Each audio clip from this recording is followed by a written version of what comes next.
Hey all, in this video I'm going to show you my latest suppressor. It is for the Crosman M4-177. This was a suggestion from Jason over at Big J's Outdoors and Airguns. I'll link to his channel in the description below and you can check that out. There's a lot of good stuff there. This will be my last YouTube video. I'll still make videos and you'll be able to find them through the website or through the search engines. But yeah, I'm just not going to be hosting them through YouTube anymore. I don't know if I'll take all the ones that I have up now down and transfer them to the website, or if I'll just leave them up just to avoid the hassle. I have to kind of weigh the cost and benefits with that. If you are already subscribing to this channel and looking forward to more updates, I'm sorry about that. You can probably follow me on the website and get updates through the blog. That's where I'll be posting videos from now on. But yeah, I just really don't like being told what to do. So YouTube's pretty bad about that, and I'm getting off of there. But yeah, you'll still be able to find me, and I think that it shouldn't really affect things too much as far as finding me through search engines, because a lot of this stuff is really niche, and if you're looking for something specific like a suppressor for a Daisy Powerline 415, you know, I'm going to show up in the search engine just because there's nothing else out there like what we're doing. I'm sure there will be, you know, eventually, but anyways. Also, in that same vein, I'm not going to be accepting PayPal payments anymore through the website, but now you can just check out directly on the website with a credit card without leaving the browser, and so it's really simple anyway. And then if you want to send a check or letting me know what you want, you can do that as well if that's the way you roll.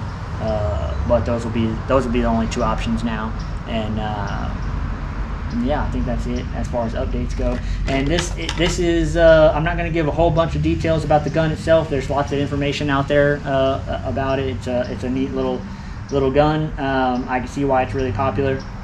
There are some little quirks with it. If you pull the trigger really hard, you can get like around 500 FPS or more. If you pull it real slowly and lightly, you might only get 450 FPS. So that's pretty weird, and it obviously has air leaks as well, so that makes it a little hard to get it real quiet. But it's really not a super loud gun anyway. But anyways, I did experiment with a lot of different silencer designs, and this one I was able to get up to 10 decibels in sound reduction. You know, so it works really well. Not as well as some of the other silencers that I've done. Whenever I tried to make one for the SBR, that didn't work at all. It didn't matter what I did, and that's just because it had all these air leaks all over, and a loud action. So it's really not a super loud gun, but everything right here is so loud that it doesn't really matter what you do down there or what you do at the muzzle. So just kind of interesting food for thought. I think it's kind of a similar thing with this, although I was able to get a pretty good reduction in sound with this silencer design, and I'm really pleased with it, especially this two-part design where there's an adapter. The first one that I did, it was a single piece, and it was shaped kind of rectangular like this all the way, and I don't know, I felt like it looked like like something that should be in Star Wars or something, you know, rather than on this M4. So I tried to do something that looked like a little more true to the features and everything, you know, that are already on this air gun. As you can tell, I matched some of those features with the adapter. This is beefier because it's 3D printed. This is the stock injection molded part, which is stronger. So I really beefed this up and everything, you know, to make sure that this was equally strong. And then I did keep the it may not look like it, but these are actually the same height from the top of the Picatinny, you know, to the bottom of this Picatinny. It's the same height from here to there, so it's not going to affect like the front iron sight, and it's not, and you would still be able to mount a laser, flashlight, bipod, whatever, down here. there is only room for one of the bolts to, or one of the like cap screws or crossbars to be below flush with the top of the rail. So keep that in mind. It'll be fine for most anything that you would mount up there, but I don't know, there might be something with more than one crossbar that goes below flush that I don't know about. I know even a red dot only has one that goes below flush. So this should be fine for mounting just about anything that you mount up there. I've already tried it with our lasers. I don't know who would put a red dot on here and why, but I did try that as well, and it worked okay. And then obviously, you know, it works for the front iron sight. So with that, I'll go ahead and get on with the installation. To install it, there's 2 Phillips screws. There's one right here and one right here. You'll just remove those, and that's it. And you'll be able to just slide the piece off the end. This piece right here, you'll slide that off, and you'll be ready to install the adapter and silencer. What you'll get from us is the adapter and the cap to cover the threads, and the silencer. This is 2 parts. It's I made this just so that you could hide the threads if you weren't using the silencer, because they're kind of ugly on the end of the gun. You know, just like that. It looks like it should attach to a garden hose or something like that. So anyways, I made this little cap. It looks like an air stripper, but it's really not. It has a large OD, so it wouldn't work like an air stripper. Although it would be interesting to see if anybody wants to find out what the accuracy, you know, how it affects the accuracy with the air stripper on there. But I got a feeling it wouldn't improve it much. But I know that shooting using the chronograph with these JSB exact heavies, I did get 10 FPS more with the silencer on it, so I was really surprised about that. I was really surprised. I thought it would maybe slow it down a bit, but it seemed to increase the velocity some. But like I said, this trigger, if you yank it down, you can get a lot more velocity.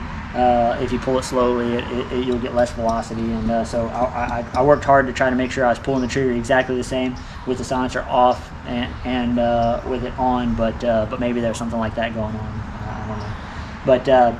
But yeah, definitely doesn't hurt the velocity. I know that much for sure. So I'll go ahead and test it out.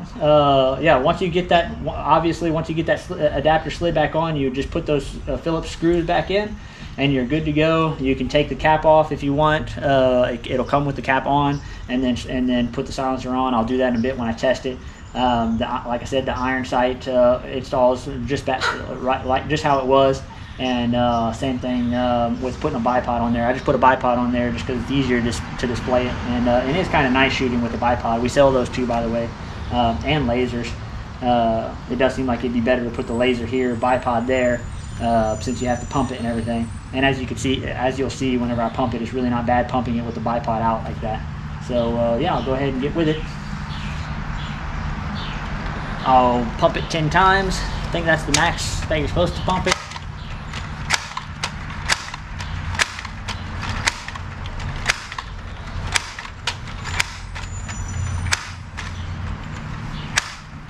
Alright, let's see. I already have the clip lined up, so there we go.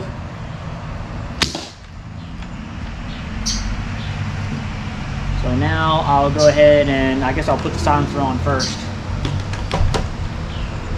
And I'll put these side by side so you can hear the sound difference. Like I said, it's only about 10 decibels, so you can hear the difference, but usually it's already pretty hard to tell the difference in these videos that I take anyway. I just got a different camera. This is recording on a GoPro before I had a cell phone, so maybe that'll make a difference in how well you hear. I don't know. I've looked into microphones and whatnot, and I'll probably do that eventually so you can hear things better. There's all kind of controversy with the sound meters, so I really don't like using those. But yeah, you can definitely hear the difference in person.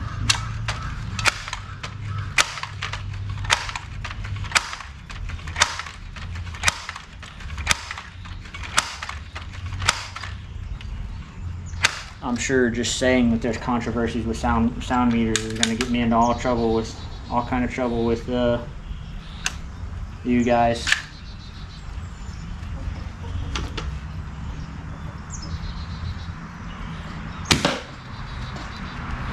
So there it is. Thanks for watching.